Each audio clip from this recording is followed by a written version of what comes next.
Hello, hi, namaskar, Jai Jagannath. Welcome back to my channel, A New Hope. Hope you all are doing very well, my friends.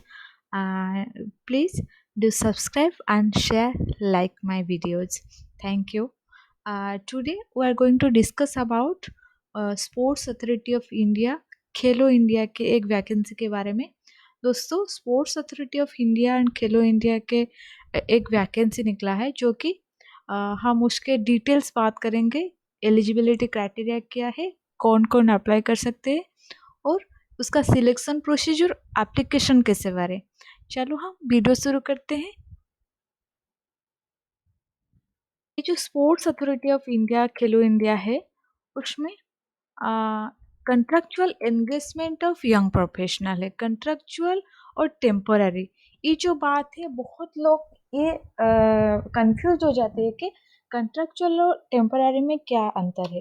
जो contractual है वो permanent होने का बहुत chances से है, बहुत नहीं चांसेस है, क्योंकि हमारा जो गवर्नमेंट ऑफ इंडिया के दौरान जो भी वैकेंसी निकला है, जो भी पोजीशन के लिए वैकेंसी आए है, उसमें 6 साल के लिए या 3 साल के लिए प्रोबेशन पीरियड या कंट्रैक्चुअल पीरियड में रखा जाता है। उसके बाद वो जो पोजीशन को, डेजिग्नेशन को परमानेंट में बदल दिया जाता है। इसी वजह से वो कंट्रैक्चुअल होते हैं, प्रोबेशन पीरियड में होता है वो लोग। वरना जो चीज़ होता है टेम्पररी, वो मेंशन करते हैं कि टेम्पररी पोस्ट है, 1 साल के लिए, 2 साल के लिए, या वो फिर मेंशन करते हैं कि 1 साल बाद प्रोजेक्ट के अनुसार या परफॉर्मेंस के अनुसार आपके पोजीशन अगर एक डेजिग्नेशन जो रिन्यू कर सकते हो या नहीं कर सकते, वो डिपेंड करते हैं कि वो प्रोजेक्ट क्या है, आपका परफॉर्मेंस कैसा है, वो बजट प्रोजेक्ट की क्या है, इसी के ऊपर। इसीलिए कंट्रैक्चुअल जो एंगेजमेंट है, आप बिना दिक्कत के वो अप्लाई कीजिए, क्योंकि यहाँ पर आपके प्रोबेशन पीरियड ख़त्म होने के बाद आपका जो डेजिग्नेशन हो, जो पोजीशन हो, वो परमानेंट हो जाएगा। सो कंफ्यूज मत होइए। Then sports authority of India SAI के एक जो वैकेंसी है वो है यंग प्रोफेशनल मैनेजमेंट के लिए। उसका जो क्वालिफिकेशन है वो पोस्ट 21 पोस्ट में है। वो Indian all over India available apply कर सकते हैं सारे लोगों। और वो जो है दिल्ली उसका हेडक्वार्टर है, तो आपके अपॉइंटमेंट शायद दिल्ली में हो सकती है, जो भी क्वालिफाइड करेगी ये जो एग्ज़ाम। इसका जो अप्लाई करने की जो वेबसाइट है वो है sportsauthority.of.india.nic.in। यहाँ पर वो जो है, तो आप please sports authority of India .nic.in में क्लिक करिए और उसके बाद आपका जो रिक्रूटमेंट प्रोसेस एप्लीकेशन स्टार्ट हो जाएगी।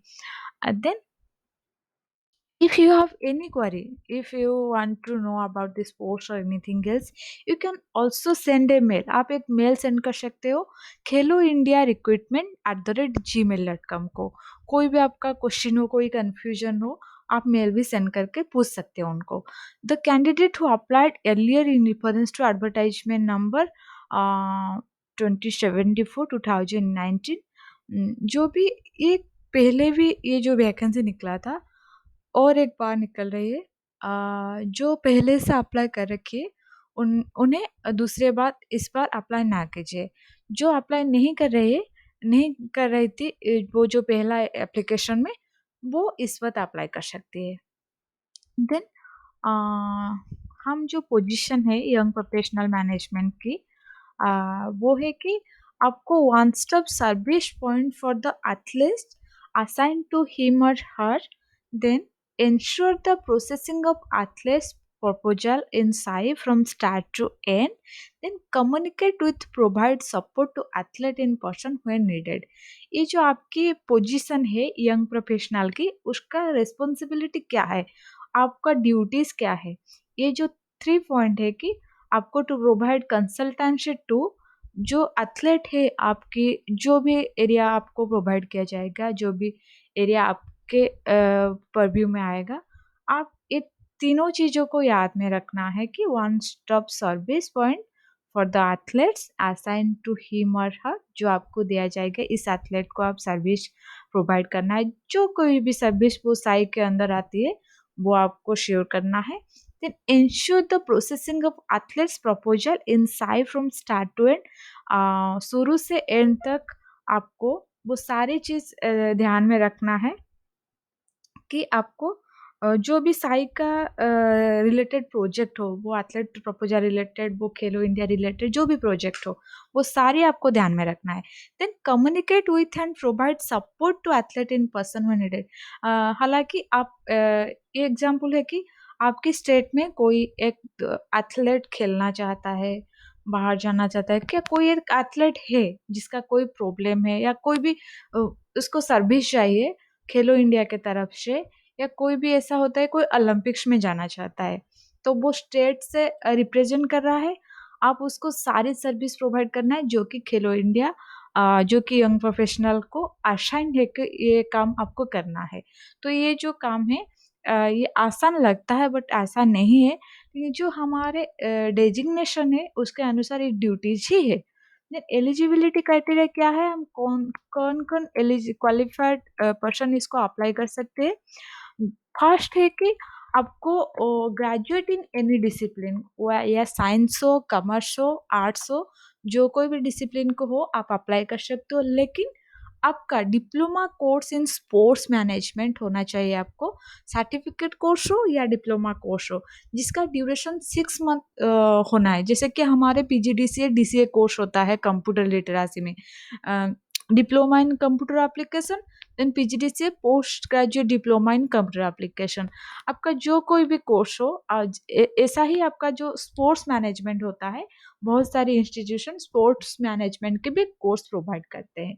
तो आप पहले ये जो जिसके पास ये सर्टिफिकेट है डिप्लोमा की हो, डिग्री का हो या कोई 6 मंथ सर्टिफिकेट कोर्स का हो पोस्ट स्पोर्ट्स मैनेजमेंट की, वो अप्लाई कर सकते हैं। उसका क्वालिफ़िकेशन के बाद आपको एसेंशियल एक्सपीरियंस 2 ईयर, 2 इयर्स या उससे ज़्यादा हो तो आप एलिजिबल हो। देन डिज़ायरेबल क्या है? Candidates who have participated in national and international level in any sports discipline. It will be additional qualification, additional to your qualification, to your personality then। अगर आप कोई नेशनल लेवल और international level का खेल कोई भी स्पोर्ट्स हो, national level हो, इंटरनेशनल लेवल हो, स्टेट लेवल भी हो सकती हो, अगर आप कोई भी खेल में पार्टिसिपेट करिए उसका सर्टिफिकेट आपके पास है, तो वो अच्छा रहेगा कि ये एक वेटेज देगा आपके एप्लीकेशन को। देन सेकंड है और कौन अप्लाई कर सकते हैं कि जिसके पास एमबीए हो, मैनेजमेंट की कोर्स वो हो, मास्टर इन बिजनेस एडमिनिस्ट्रेशन और PGDM post graduate diploma in management जो हो, जिसके पास और 2 इयर्स फ्रॉम में रिकॉग्नाइज्ड यूनिवर्सिटी, और कोई-कोई ऑर्गेनाइजेशन ऐसा होता है इंस्टीट्यूशन जो कि पीजीडीएम का कोर्स 2 ईयर से कम हो या कोई भी प्रॉब्लम हो सकती है, इसीलिए वो कन्फाइन कर रखी है एमबीए या पीजीडीएम का जो कोर्स हो एटलीस्ट 2 इयर्स ही हो। क्योंकि कोर्स इटसेल्फ डिफाइन करता है 2 ईयर का कोर्स है, जैसे कि हमारा ग्रेजुएशन 3 इयर्स का होता है ऐसे ही। इसका जो जो एमबीए और पीजीडीएम कर रखी है, उसके लिए एसेंशियल एक्सपीरियंस 1 ईयर है, क्योंकि यहाँ पर आपका जो एजुकेशनल क्वालिफिकेशन है वो ज़्यादा है ग्रेजुएशन के दौरान। इसीलिए आपका डिज़ायरेबल भी दोनों के लिए सेम है, अगर कोई आप नेशनल और इंटरनेशनल लेवल स्पोर्ट्स में पार्टिसिपेट कर रखी हो। Then criteria for shortlisting of candidate from the interview. जो भी कैंडिडेट यहाँ पर अप्लाई कर रहे हैं, देन आप शॉर्टलिस्ट कैसे हुए? रेशियो 1/5, जैसे कि एक ही पोस्ट हो 5 लोगों को वो बुलाएंगे इंटरव्यू के लिए। देन लगभग बहुत एक ही पोस्ट को 5 लोग हो सकती है, तो ये जो डिपेंड करता है कि वो जो कैंडिडेट अप्लाई कर रही है वो कैसे परफॉर्म करते हैं, या उसका क्वालिफिकेशन एंड एक्सपीरियंस के बेसिस में वो जज करा जाएगी। देन तीसरा है इवैल्यूएशन कैसे किया जाएगी? आपकी एलिजिबिलिटी आज mention in category 1 table number 2 में जैसा है, weightage for marks obtain in graduation degree, जैसे कि आप टोटल 40 मार्क्स आपके ग्रेजुएशन के लेवल के अनुसार आपका वेटेज दिया जाएगा, जो कि कैरियर मार्किंग के बेसिस से। अगर आप ग्रेटर और इक्वल टू 75%, 75% से ज़्यादा मार्क है आपका ग्रेजुएशन में, बीएससी में और बीकॉम में और बीए में, देन आपको 40 मार्क्स मिल जाएगी, सारे मार्क आपको मिल जाएगी। लेकिन जो 60% से 75% के अंदर ही है वो 30 मार्क्स पाएगी, जो 45 से 60 है वो 20 मार्क्स पाएंगी, जो लेस देन 45 जिसके मार्क है वो 0 मार्क, कोई भी मार्क नहीं पाएंगे। इसीलिए जो 40 ये तो हो गया ना, जो 45 से ज्यादा मार्क जिसको हो वो अप्लाई कर सकती है। ऐसे नहीं आप अप्लाई कर सकते हो, लेकिन आपको कोई वेटेज ही नहीं मिलेगी ग्रेजुएशन की डिग्री के बेसिस में। देन जो अदर वेटेज है, जो कि वेटेज ऑफ वर्क एक्सपीरियंस जो है 30 मार्क्स है, जो ग्रेटर देन 3 इयर्स, अगर आपको 3 इयर्स से भी ज़्यादा एक्सपीरियंस है तो आपको 30 मार्क्स फुल मार्क ही मिल जाएंगे। वो 40 ये 30 70 हो गया। अगर आपको 2 या 3 साल की एक्सपीरियंस है वो आपको 20 मार्क्स मिल जाएगी। Then weightage for work experience in sports sector अगर आपको हो तो 20 मार्क्स वहाँ पर भी मिल जाएगी। 3 साल से ज़्यादा हो तो 20 मार्क्स, 2-3 साल के अंदर जो भी एक्सपीरियंस हो वो आपको 10 मार्क्स मिल जाएगी। Then weightage for sports participant, जो भी हमने डिजायरेबल में दिखा था कि नेशनल और इंटरनेशनल लेवल के स्पोर्ट्स पार्टिसिपेंट जो कोई भी किसका हो तो participant in in at international level in any sport discipline 10 marks मिल जाएगा आपको। अगर एक भी हो वो तो आपको 10 मार्क मिल जाएगी।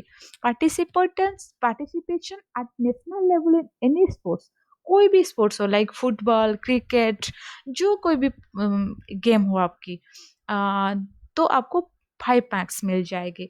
तो ऐसा आप जितना ज़्यादा कर सकते हो सो कर सकते हो। अगर आपके पास है रियली में है ऑथेंटिकेट सर्टिफिकेट है आपका पार्टिसिपेशन की, तो आप जरूर शो कीजिए।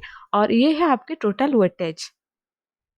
देन कैटेगरी 2 का जो कि पोस्ट ग्रेजुएशन लेवल और एमबीए का जो क्वालिफिकेशन थी वो ही सेम है। आपकी 40 मार्क्स मिल जाएगी अगर आपके 75% से ज़्यादा हो, 60 से 75% हो तो 30, 45 से 60 20, लेस देन 45 आपको कोई भी मार्क नहीं मिलेगी, कुछ भी मार्क नहीं मिलेगी। Then weightage for work experience वो भी सेम है। 2 ईयर से जो 2 साल से ज़्यादा हो तो 30 मार्क्स मिल जाएगी, 1 का 2 साल से अंदर हो वो 20 मार्क्स मिल जाएगी। Then weightage for work experience वो भी सेम है। Then national participation and international participation वो भी सेम है। देन दूसरे और क्या है इम्पोर्टेंट हमारे लिए, the candidate must produce all the original documents in the time of verification. Yes, we are applying in an application form, but we need to submit, or we need to produce show all the original with the copies, the degree and degree certificate and mark sheet, work experience, duration of work, the field, the signature of the competent authority, कहाँ पर आप काम कर रहे थे उसके उन लोगों का सिग्नेचर जो भी आपकी अथॉरिटी हो। Other document proof of date of birth, जैसे कि आपका Aadhaar card, 10th marksheet, matriculation के सर्टिफिकेट हो, +2 के सर्टिफिकेट हो, 1 recent passport size colour photo, scan signature. Then sports participation का जो सर्टिफिकेट है आपका नेशनल इंटरनेशनल लेवल का पार्टिसिपेशन का वो certificate. Then how can you apply? Application are invited only from Indian citizens who fulfill eligibility criteria of essential educational qualification and essential work experience. जो भी fulfil कर रहा है वो ऊपर में हम जो बात कर रहे हैं टेबल 1 टेबल 2 की, वो ही अप्लाई कर सकते हैं, वो इंडियन नेशनल वाली ही अप्लाई कर सकती है। वो उसके बाद candidate will be called for रिटिन interview. There is no written examination for this post. It will be a very great thing. You will be directly apply. You will be selected on the basis of your career marking and experience and your participation in national and international sports. So please, those guys who are eligible for all these things, please to apply, and you will be shortlisted according to your qualification and weightage of marks and experiences. Then the salary is around 40 to 60,000. Age limit is 35 years. Then other allowances are there.